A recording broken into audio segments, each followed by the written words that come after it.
Brigitte Lahaye, bonjour. Bonjour. Merci d'avoir accepté notre invitation. Merci de m'avoir invité. Tout d'abord, Brigitte Lahaye, première question, c'est qui êtes-vous? Qui je suis, une femme libre. Je crois, j'aime bien dire que je suis artiste, mais évidemment aujourd'hui, la plupart de mon temps de travail consiste à animer l'émission sur Sud Radio. Et là, j'aime bien dire que je suis accoucheuse d'âme. Accoucheuse d'âme? Oui. Qu'est-ce donc? Ça veut dire que j'allume la lumière dans la personne et c'est elle qui peut se découvrir. Voilà. Brigitte Lahaye, vous étiez actrice de films pornographiques. Vous êtes également actrice, animatrice effectivement sur Sud Radio aujourd'hui. Vous avez fait plus de 120 films, près de 120 films, du moins. Peut-être, oui. Selon Wikipédia, vous avez fait près de 120 films. Wow. Est-ce que vous pourriez nous raconter ce qui vous a initialement poussé à vous diriger vers cette carrière? Le porno, c'était dans une autre vie. Hein. C'était donc en 76, j'avais 21 ans et j'avais comment dirais-je, je crois que j'avais un élan vital extraordinaire, une envie et puis une sorte comme ça d'intérêt pour tout ce qui touche la sexualité de près ou de loin. Et j'ai répondu à une petite annonce qui consistait à tourner un film porno. C'est vrai que j'étais assez naïve à l'époque, pas très dégourdie, mais il y a eu une sorte de pulsion qui m'a entraînée vers ça. J'ai tourné des films pendant 3 ans et demi, et puis à un moment j'ai eu envie d'arrêter et j'ai donc arrêté. Et puis après, tout le chemin de transformation, entre le moment où j'arrête le porno et le moment où je démarre la radio en 2001, il s'est passé beaucoup de choses, mais en même temps beaucoup de difficultés à s'assumer, parce que c'est toujours très difficile quand on a une étiquette un peu trop liée au sexe de s'affirmer. Justement, quels étaient les aspects positifs également et les aspects négatifs dont vous vous souvenez de votre carrière, de ce passage? Mais moi, je garde de très très bons souvenirs de mes 3 ans et demi dans le porno. D'abord parce que mon corps s'est libéré. J'ai découvert que j'avais du succès auprès des hommes. Moi, j'avais plutôt un complexe. Je me trouvais pas très belle. Et puis c'était une ambiance assez extraordinaire, parce qu'en fait on était une bande de, comment dirais-je, de gens assez libertaires, et on avait un peu l'impression comme ça de changer le monde, en tout cas de changer la France un peu bourgeoise de cette époque, un peu coincée, un peu, voilà, et on s'amusait beaucoup, quoi. Justement, c'était moins répandu le porno qu'aujourd'hui, c'était beaucoup plus des microcosmes. Et comment est-ce que vous avez analysé ce succès que vous avez eu d'un coup auprès d'un auditoire beaucoup plus large? En fait, à l'époque, pour regarder un film porno jusque dans les années 85, il fallait aller dans un cinéma. Donc il y avait finalement très peu c'était surtout des hommes, d'ailleurs il y avait très peu de femmes qui allaient voir des films.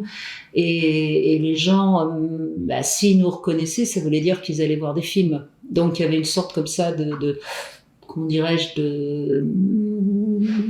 de silence réciproque. On pouvait très bien être actrice de films porno et puis personne ne le savait, parce que personne n'allait, entre guillemets, voir les films, même si bien sûr il y avait un public très masculin. Et puis il y a l'arrivée sur Canal+ en 85 du premier film porno, ce qui a en quelque sorte un peu démocratiser la pornographie, puisque ça passe à la télé. On sait très bien à quel point la télé, ça rentre dans les foyers, donc ça démocratise énormément. Et puis après, il y a la vidéo, et puis maintenant, il y a Internet. Donc, regarder un film porno, c'est facile. Comme je dis souvent, les livres sur la sexualité se vendent très mal. Les jouets intimes s'achètent sur Internet. On n'aime pas, et même encore aujourd'hui, demander des préservatifs en pharmacie, c'est pas si simple. On va plutôt dans la pharmacie du quartier voisin que dans son quartier. Pourquoi, à votre avis? Est-ce que la France reste puritaine? Je crois que la France n'est pas plus puritaine que d'autres pays, bien que c'est quand même un pays latin. Et je trouve que il y a une certaine plus grande, comment dirais-je, liberté de la sexualité dans les pays anglo-saxons, bien qu'il y ait un retour aussi du puritanisme, notamment aux États-Unis. Je pense qu'en France, on a encore du mal à parler librement de sexualité, mais de toute façon, je ne crois pas qu'on pourra libérer totalement la sexualité chez l'humain. Ça reste, et peut-être que c'est très bien d'ailleurs, ça reste quand même quelque chose de l'ordre de l'intime. C'était quoi le quotidien d'une actrice porno dans ces années-là? Alors, il faut bien se rappeler que dans cette époque du cinéma, d'abord, c'était un cinéma, c'était pas un produit de consommation, et il y avait une histoire, et on passait autant de temps à jouer la comédie qu'à faire des scènes de sexe. Donc, je dis pas que j'avais l'impression d'être actrice, ce serait faux, mais en tout cas, j'avais l'impression je rentrais dans un rôle. Et puis c'était fun. Enfin, moi, j'ai vraiment des souvenirs très très drôles de tout ça, même s'il y avait des moments un peu plus pénibles. Mais c'était, et on tournait, enfin moi je sais pas, je tournais peut-être un maximum de films, et ça se tournait en une semaine, donc j'avais beaucoup de temps libre, et pendant le temps libre, souvent je faisais des photos pour des photographes amateurs. Enfin, j'étais de toute façon très très toujours en train de m'exhiber et de vivre à moitié à poil. Comment est-ce que vous percevez cette évolution que vous suivez forcément du porno, mais aussi du contenu pour adultes en règle générale? Alors, moi, j'ai une vision assez simple. Je pense que la pornographie, elle correspond à une époque. Et je pense que on demande à la pornographie de montrer ce qu'on ne fait pas soi-même dans sa chambre. Moi, j'ai tourné des scènes de fellation, par exemple. C'était révolutionnaire à l'époque, parce que dans les années, début des années 75-80, il n'y avait pas tant de femmes qui faisaient des fellations. Donc, c'était déjà, entre guillemets, révolutionnaire. Bon, aujourd'hui, pour faire de l'audience sur une petite vignette de porno, il faut faire des choses un peu extrêmes, parce que les gens se sont quand même beaucoup libérés dans les pratiques sexuelles.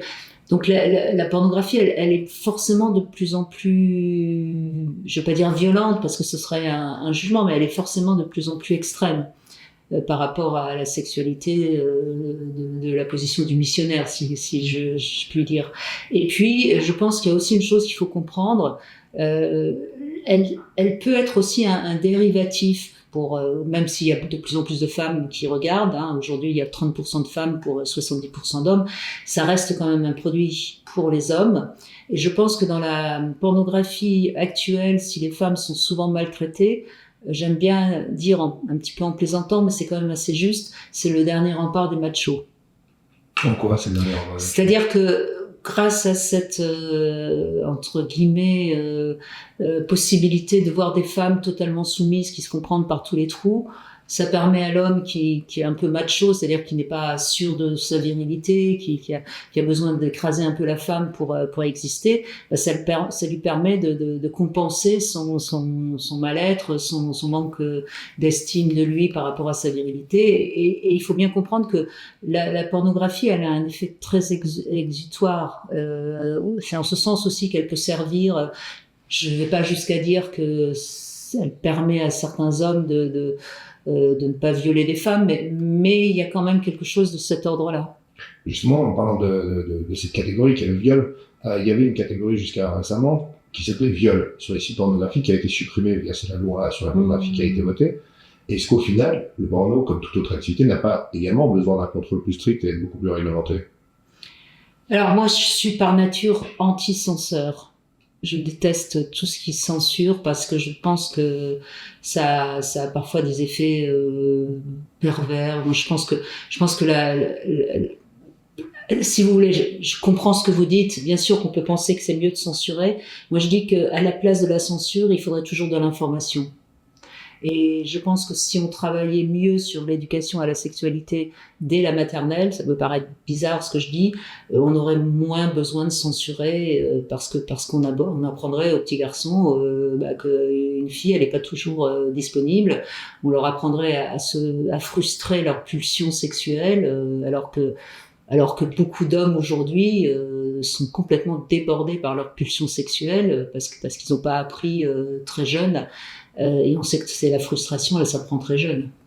Et est-ce que le porno n'a pas un autre effet, un effet peut-être addictif pour certains hommes qui aujourd'hui préfèrent regarder du film porno ou regarder des contenus de charme plutôt que de se diriger vers la séduction? Alors le porno a plein d'effets négatifs, faut pas nier une évidence.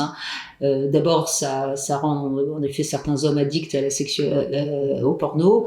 Ça les rend accros à la masturbation avec une pratique masturbatoire qui est très éloignée de la pratique du coït. Donc certains hommes n'arrivent plus à jouir quand ils sont avec une femme s'ils ont trop regardé du porno. Enfin, je veux dire, il y a des jeunes hommes par exemple qui sont effrayés quand ils voient une femme qui n'a pas le pubis rasé parce que tout d'un coup ils se demandent qu'est-ce que c'est que cet extraterrestre. Non, je crois qu'il faut pas nier que le porno a des tas d'effets négatifs sur la sexualité des Français. Mais encore une fois, le porno, c'est pas de la sexualité, c'est du sexe. Et si on avait eu un discours un peu plus avancé sur ce qu'est la sexualité, je pense que les effets négatifs du porno seraient moindres. Malheureusement, et d'ailleurs c'est pour ça je pense aussi qu'on voit un retour vers beaucoup d'amour mais pas de sexe, parce qu'il y a un petit peu un ras-le-bol justement de cet excès de sexe qu'on voit dans le porno, mais qu'on a vu plus trop maintenant, mais qu'on a vu dans les pubs, qu'on a vu un peu partout. Notamment avec le développement du porno éthique. Oui. Justement, pour y revenir à ça, tout à l'heure, vous parliez d'histoire de films qui avaient en tout cas un scénario. Aujourd'hui, il y a une autre pratique qui est le gonzo, qui est du porno très brut et très rapide. Est-ce que, finalement, même la qualité même des films pornographiques, elle ne s'est pas détériorée au fil du temps? Bah, vous savez, aujourd'hui, n'importe qui peut tourner une séquence, j'aime pas dire un film parce qu'il n'y a plus de films pratiquement, une séquence porno avec son smartphone. Donc, la qualité, elle en pâtit forcément. Je sais même pas si, je suis pas suffisamment, d'abord je suis pas du tout spectatrice de porno, moi ça m'intéresse pas du tout, mais je sais même pas s'il y a encore aujourd'hui des films avec de l'originalité, du talent. Je pense qu'aujourd'hui, moi j'aime bien dire que c'est vraiment devenu un produit de consommation, c'est-à-dire que c'est des vignettes qui durent 10 minutes maximum, le temps d'une masturbation, et puis on cherche pas à faire spécialement de la qualité, quoi. Autre question, une fois votre changement de carrière opéré, est-ce que ça a été quand même assez complexe? Est-ce que vous souffriez d'une certaine stigmatisation par rapport à votre passé? Ah, moi, j'ai vraiment traversé. D'abord, j'ai eu une traversée du désert assez longue. Je suis pratiquement restée 4 ans sans arriver trop à travailler et à gagner ma vie. Ensuite, j'ai eu énormément d'opprobre, oui, bien sûr. Il y a des gens qui refusaient de me serrer la main. J'ai eu des annulations alors que j'étais invitée dans des émissions de télé. Enfin, ça a été assez compliqué pendant assez longtemps d'ailleurs. Oui, bien sûr. Mais enfin bon, en même temps, c'est aussi ça qui permet de se construire. C'est-à-dire, si on arrive à traverser tout ça, après, on est assez, ça va. Enfin, peut-être que j'étais assez solide pour pouvoir le traverser aussi. Vous êtes aussi autrice. Est-ce que c'est pas la rédaction de votre livre qui vous a permis de regagner une certaine légitimité, peut-être? Alors, il est certain que quand j'ai sorti Moi la scandaleuse, qui était donc une sorte d'autobiographie de l'époque dans le X, j'ai eu la chance d'être invitée par Bernard Pivot, qui était à l'époque l'émission phare de la littérature. Alors, on m'a pas invitée pour mes talents d'écrivaine, je crois pas. Il m'a invitée parce que c'était un peu, comment dirais-je, un peu scandaleux, oui, à l'époque. Mais ça m'a forcément fait rentrer dans beaucoup de médias, puisque Bernard Pivot m'invitait, on pouvait m'inviter. Donc ça a été en effet une première, comment dirais-je, une première reconnaissance. J'étais pas si dangereuse que ça. Et est-ce qu'aujourd'hui, avec l'évolution effectivement des réseaux sociaux, l'évolution du porno en lui-même, est-ce qu'au final, on accepte mieux et plus facilement la transition de carrière d'ancienne actrice pornographique ou de contenu de charme? J'ai pas l'impression que ce soit plus facile aujourd'hui. Alors, je crois il y a Clara Morgan qui visiblement arrive à peu près à faire une carrière. Il y a eu Ovidie, bien que maintenant elle a totalement retourné sa veste. Mais je crois pas que ce soit beaucoup plus facile parce que de toute façon, c'est jamais très facile. Une reconversion, je pense par exemple à de nombreux sportifs qui ne réussissent pas non plus leur reconversion, c'est toujours très difficile. Et quoi qu'on en dise, avoir tourné des films pornographiques, c'est quand même un métier totalement à part. Donc c'est difficile d'arriver à faire autre chose après. J'en arrive à cette question, est-ce que finalement, une fois qu'on a fait du contenu pour adultes, on est condamné à rester dans la sphère de l'érotisme et du contenu pour adultes? Alors ça, j'en suis pas certaine. Est-ce que j'aurais pu faire autre chose que de parler de sexualité à la radio? Je sais pas. Je voudrais pas. D'abord, je voudrais de me poser en victime, donc c'est pas. Mais je pense qu'on pourrait. Enfin, je pense qu'on peut arriver à faire autre chose.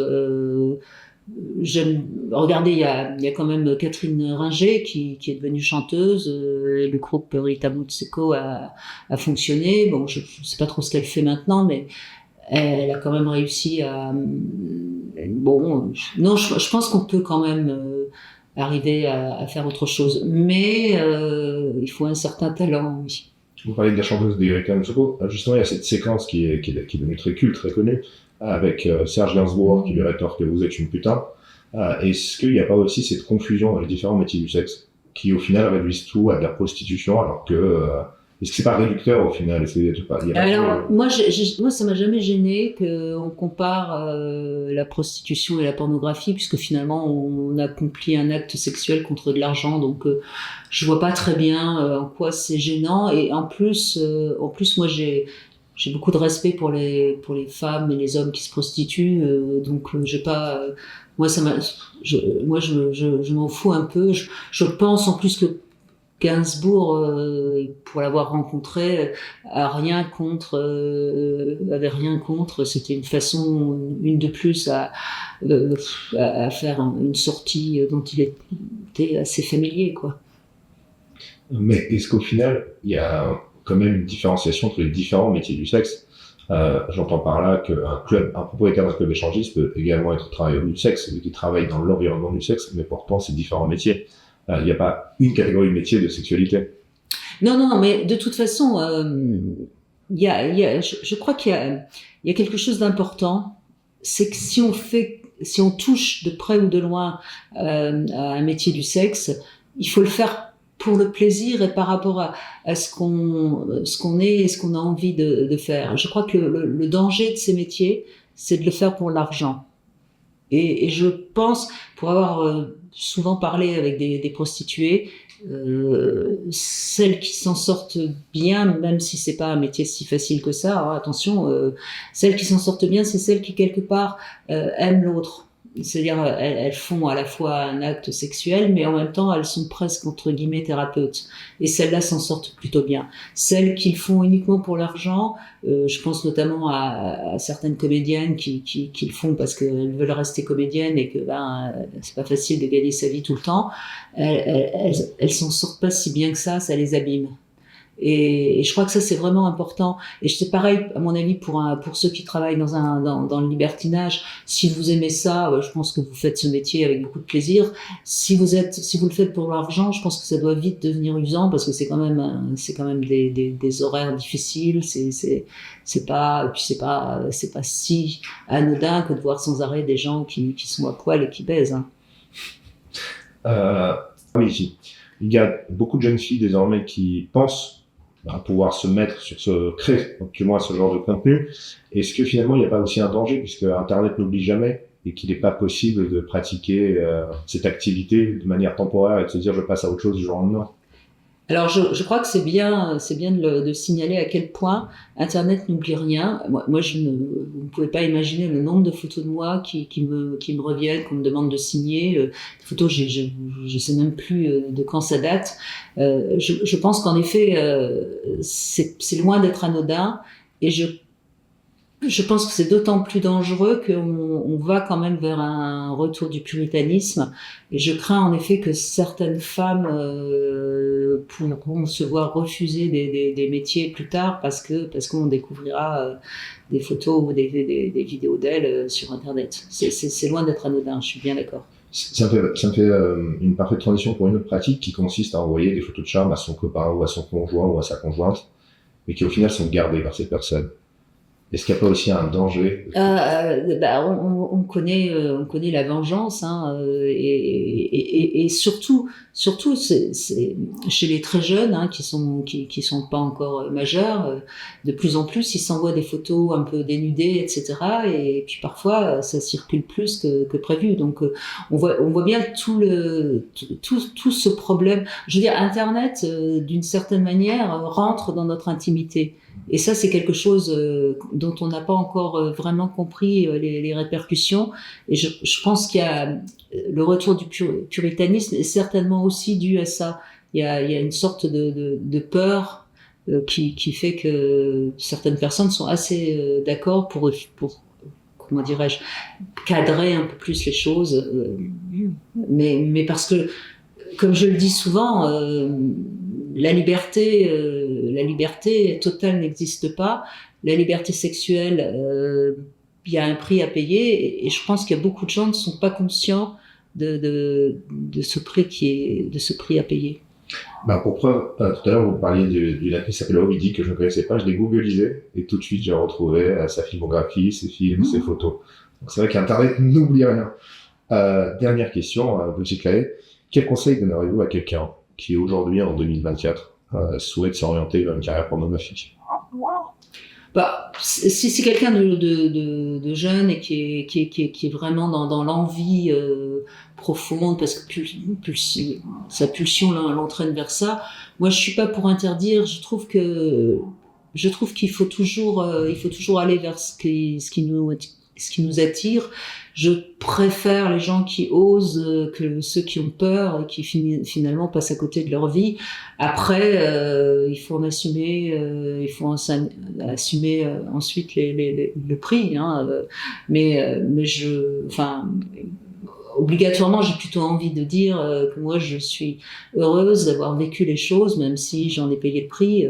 Donc, j'ai tendance à dire mieux vaut oser vivre que de ne rien oser faire, et puis finalement de passer à côté de quand même, quoi qu'on en dise,